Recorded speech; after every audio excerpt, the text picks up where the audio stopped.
খাদিজা 3টা বিয়ের পরে হতাশ, কষ্টে পড়ে গেছে, একটা স্বামীও বাঁচে না। এবার তিনি নিয়ত করলেন, তাকাররারা খাদিজা আন্নাহা লান তাতাযাওয়াজা মাররাতান Ukhra, I will never ever get married again. আমি আর বিয়ে করব না আনটিল আল্লাহ আমাকে একজন উত্তম চরিত্রবান যুবক না দেয়, ততক্ষণ পর্যন্ত। খাদিজা চুপচাপ সবরের সঙ্গে সামনে বাড়তে শুরু করলেন। হাদিসে আসছে, একদিন খাদিজা রাদিয়াল্লাহু তাআলা আনহা তাহাজ্জুদের সময় এমনি ঘুমিয়ে আছেন বিছানার উপরে। হঠাৎ করে তিনি স্বপ্নে দেখছেন অমাবস্যার রাত, চতুর্পাশে অন্ধকার। উনি বাহিরে বের হয়েছেন, আকাশের দিকে তাকিয়েছেন, দেখছে আকাশে এক বিশাল চাঁদ, আর চাঁদের আলো এতটা প্রবল, চাঁদের আলোতে পুরো পৃথিবীটাই আলোকিত হয়ে গেছে। সুবহানাল্লাহ পড়বেন না আপনারা? খাদিজা বলছে, মাশাআল্লাহ, এত বড় আলোকিত চাঁদ তো আমি জীবনে কখনো দেখি নাই। চাঁদের দিকে এমনি জাস্ট তাকিয়েছে, আমার দিকে তাকান সবাই, আমার চোখে, আমার চেহারা তাকিয়ে চাঁদের দিকে এমনি, চাঁদটা ঠাস করে উপর থেকে খাদিজার বুকের দিকে নামতে শুরু করেছে। চাঁদ উপর থেকে নিচে নামতে শুরু করেছে।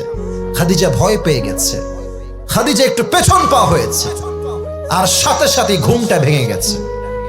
খাদিজার স্বপ্ন ঘুম ভেঙে দৌড় দিয়ে তার চাচা ওয়ারাকা বিন নাফিলের কাছে গিয়েছে।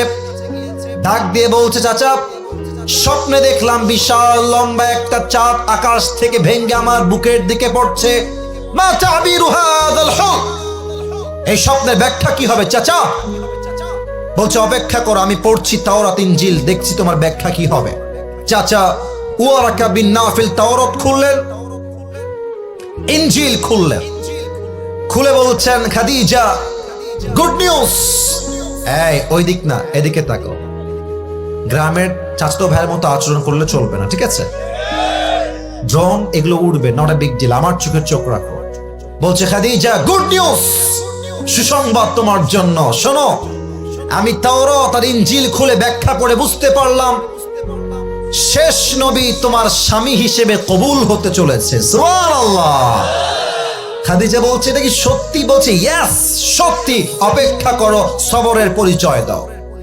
লম্বা হাদিস, লম্বা ঘটনা, আমি শর্টকাটে বলার ট্রাই করছি পীরগঞ্জের ভাইরা। একদিন নবীজি খাদিজা রাদিয়াল্লাহু তাআলা আনহার ঘরে আসলেন একজন বিজনেস পার্টনার হিসেবে। ইউ অল নো দিস হাদিস, এটা সবাই আপনারা জানেন। তো দেখেন, আমাদের যে বাসাগুলো আছে, দেখবেন যে বাসার 2টা রুম, মানে 2টা রুম বাসায়, দেখবেন এই পাশে একটা রুম, এই পাশে একটা রুম, পাশে হচ্ছে বারান্দা। তো বাসার মাঝে যে দেওয়ালটা থাকে, মাঝে মাঝে দেওয়ালে জানালা বা উইন্ডো থাকে কি থাকে না? এই যে কথা না বললে ওয়াজ কারে করে, থাকে না থাকে না? থাকে। তো নবীজি এসেছেন বিজনেস করার জন্য, মূল অর্থ নিবেন, ব্যবসা করবেন, আবার বিপুল পরিমাণ লাভ করে খাদিজাকে ফিরায় দিবেন। তো খাদিজা বলছে, উনি কি এসেছেন যে যুবকটা আসার কথা? দাসীরা বলছে, এসেছেন, আপনি দেখে যান। তো খাদিজা এদিকে তাকান, জানালার দিক থেকে দেখছেন যে যুবকটা কে, দেখি তো একবার। তার নাম হলো আল আমিন, তাকে সবাই বিশ্বাসী যুবক বলে ডাকে। যুবকটা আসলে কে? একবার চোখ তুলে জানলা দিয়ে তাকিয়েছে নবীর দিকে।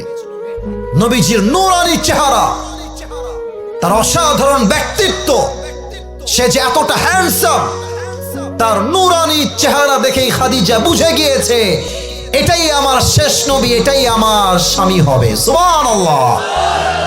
কিন্তু আমাদের যুবকদের লজ্জা কম, মেয়েদের লজ্জা একটু বেশি। আমরা চাইলে প্রস্তাব করতে পারি, মেয়েরা চাইলে সহজে বিয়ের প্রস্তাব দিতে পারে না। তো খাদিজা ভাবছে যে কেমনে বিয়ের প্রস্তাবটা তারে দেই, আমার তো লজ্জা লাগছে। তো খাদিজা একজন দাসী ডেকেছে তাকে, আপনি আমার পক্ষ থেকে এই যুবক মুহাম্মদকে বিয়ের প্রস্তাব দিবেন, এটা আমার পক্ষ থেকে। তো বলছে, ঠিক আছে, দেওয়া যাবে, তবে আজকে নয়, ব্যবসা করে ফিরে আসুক, তারপরে বিয়ের প্রস্তাব দিব। এই কালো গেঞ্জি কই যায় বাচ্চা, ওকে ধরেন তো, ওই যে ওইটা, ওই যে ওইটা। এই বেটা, তোর বউ আছে? কই যাস বেটা? হসো, তাকবীর দেন সবাই, নারায়ে তাকবীর। মাত্র 50 মিনিট হয়েছে, 10 মিনিট সময় দাও আরো। ওয়াজ শেষ না হলে কেউ বাসায় ফিরতে পারবে না, ঠিক কিনা বলে? তো বলছে ঠিক আছে, আপনি ফিরে আসলেই প্রস্তাব দিবেন। এই আব্বা যান, ও আব্বা যান, ও মায়েরা একটু শোনান না আমার কথাটা, দেখেন না আপনার জীবনে পরিবর্তন আসে কিনা। তো কয়েকদিন পরে যখন নবীজি ব্যবসা করে বাসায় ফিরে আসছেন, খাদিজার দাসী তার বাসায় আসছে, এসে বলছে আসসালামু আলাইকুম মুহাম্মদ, তোমার সাথে কথা বলা যাবে কোনো বিষয়ে? বলছে আসেন কথা বলবো, সমস্যা নাই। তো অনেক কথাবার্তা হওয়ার পরে খাদিজার দাসী বলছে মুহাম্মদ একটা প্রশ্ন করব, যদি মাইন্ডে না আনো। বলছে কি প্রশ্ন বলেন? আচ্ছা তোমার বয়স তো মাশাআল্লাহ 25 বছর হয়ে গেছে, তো তুমি দেখতেও সুন্দর, ব্যবসাও শুরু করেছো, তুমি বিয়ে করো না কেন, সমস্যা কি তোমার? নবীজি বলছে সব ঠিকঠাক আছে আমার বিয়ের জন্য, কিন্তু আমার কাছে এইটা নাই, টাকা নাই, আমাকে কে মেয়ে দিবে? আমার আব্বা জান, বোনেরা, মায়েরা কান খাড়া করেন। তো দাসী বলছে তুমি টাকার জন্য বিয়ে করতে পারছো না, এটাই তোমার সমস্যা? It's not a big deal, কোনো সমস্যাই না। আমার কাছে এমন একজন মেয়ের সন্ধান আছে, যেই মেয়েকে বিয়ে করলে তোমার দেনমোহর দেওয়া লাগবে না, যেই মেয়েকে বিয়ে করলে তোমার পোশাক দেওয়া লাগবে না, যেই মেয়েকে বিয়ে করলে তোমার হাত খরচ দেওয়া লাগবে না, বাড়ি গাড়ি কিছুই দেওয়া লাগবে না, বরং তোমার যা লাগবে সেই মেয়ে নিজেই তোমাকে সব দিয়ে দিবে। আরে এরকম মেয়ে কি তোমার কেউ আছে নাকি? ইসমুহা, সেই মেয়ের নাম কি আমাকে বলেন, আমি বিয়ে করবো, আপত্তি নাই। বলছে ইসমুহা খাদিজা, তার নাম হলো খাদিজা, তুমি বিয়ে করবা? নবীজি লজ্জা পেয়ে গেছে, কারণ কি জানেন, নবীজি খাদিজাকে আগের থেকেই পছন্দ করেন। তবে বাস্তবতা হচ্ছে বড়লোক ঘরের ছেলে গরিব ঘরের মেয়েকে বিয়ে করে, বড়লোক ঘরের মেয়ে কখনো গরিব ছেলেকে বিয়ে করতে চায় না। নবীজি প্রস্তাব দিতে পারেন নাই। তো যাই হোক, প্রস্তাব চলে আসছে। নবীজির অ্যাটিটিউড দেখেন, অ্যাটিটিউড কাকে বলে, ব্যক্তিত্ব কাকে বলে। এত পছন্দের মেয়ের পক্ষ থেকে বিয়ের প্রস্তাব আসছে, নবীজি বলবেন হ্যাঁ হ্যাঁ আমি এখনই বিয়ে করবো, আমাকে এখনই যান না। বলছে ঠিক আছে আপনি যান, আগামীকাল দেখা হবে, কথা হবে, আমি সিদ্ধান্ত নিয়ে আপনাকে জানাবো। এটা ব্যক্তিত্ব। আর তোমরা তো মেসেঞ্জার একটা হাই পাইলে আসসালামু আলাইকুম আপু, এটা কথা বলা যাবে, নাম্বারটা পাওয়া যাবে, এটা অডিও কল দিয়ে, এটা ভিডিও কল দিয়ে আপনাকে কথা ঠিক কিনা বলো যুবক ভাই, এটা ব্যক্তিত্ব বোধ না। মেয়েরা সেই ছেলেকে পছন্দ করে না যে পেছনে ঘুরঘুর করে, মেয়েরা সেই ছেলেকে পছন্দ করে যে তার ক্যারিয়ারে ফোকাস করে। নবীজির ব্যক্তিত্ব দেখেন, বলছে আজকে না কালকে, আজকে সময় নাই, কালকে দেখা হবে। কালকে এসেছে চাচা আবু তালেবকে নিয়ে। আবু তালেব এসে বলছে খাদিজা তুমি কি শিওর যে তুমি এই গরিব ছেলেকে বিয়ে করবা? জাস্টিফাই করছে, শিওর তো? খাদিজা বলছে জি জি আমি শিওর তাকে বিয়ে করব।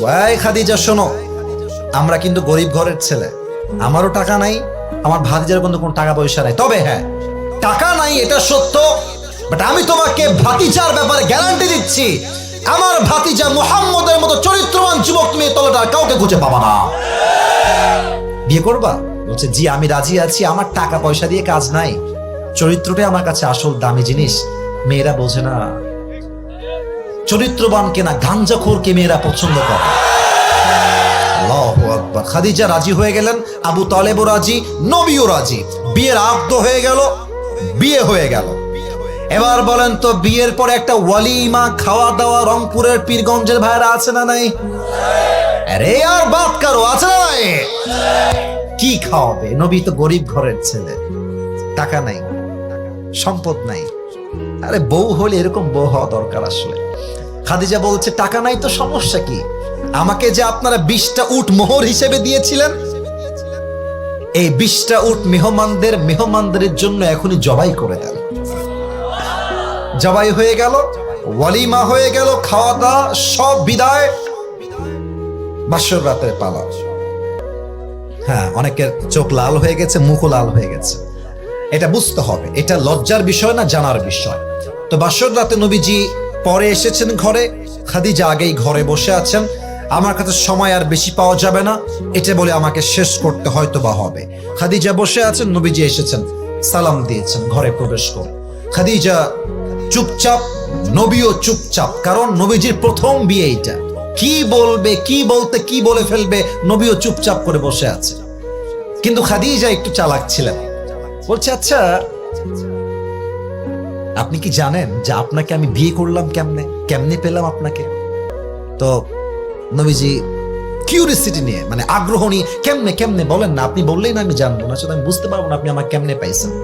তো বলছে, আমার প্রথম স্বামীও মারা গেছে, second time I got married again, আবার বিয়ে করেছি, হি পাসড অ্যাওয়ে, সেও মারা গেছে, and third time I got married again, আমি আবারও বিয়ে করেছি, সেও মারা গেছে। তিনজন স্বামীর মৃত্যুর পরে একজন মেয়ের মেন্টাল অবস্থা কি যে হয়, আই কান্ট এক্সপ্লেইন দ্যাট। এটা বলার ভাষা আমি আসিফ হুজুরের কাছে নাই, একটা সেই মেয়ে বুঝবে, আর কেউ বুঝবে না। তো খাদিজা বলছে, আমি চাইলে আমার কাছে যে ধন সম্পত্তি ছিল, আমি হারাম প্রেম করতে পারতাম, অবৈধ সম্পর্ক করতে পারতাম, বাট আমি আল্লাহকে বলেছি, আল্লাহ তুমি যতক্ষণ পর্যন্ত উত্তম চরিত্রবান যুবকের সন্ধান না দিবা, আমি হারামে না গিয়ে ধৈর্যের পরিচয় দিব। আমি হারামে যাব না, যত কষ্ট হোক। বিয়ের পরে যা হবে হবে, বিয়ের আগে আমার কিছুই হবে না। আমি ধৈর্যের পরিচয় দিয়েছি, আমাকে আল্লাহ তাআলা ধৈর্যের পরিচয়ের বিনিময় হিসেবে শেষ নবীর প্রথম স্ত্রী হিসেবে কবুল করে নিয়েছে।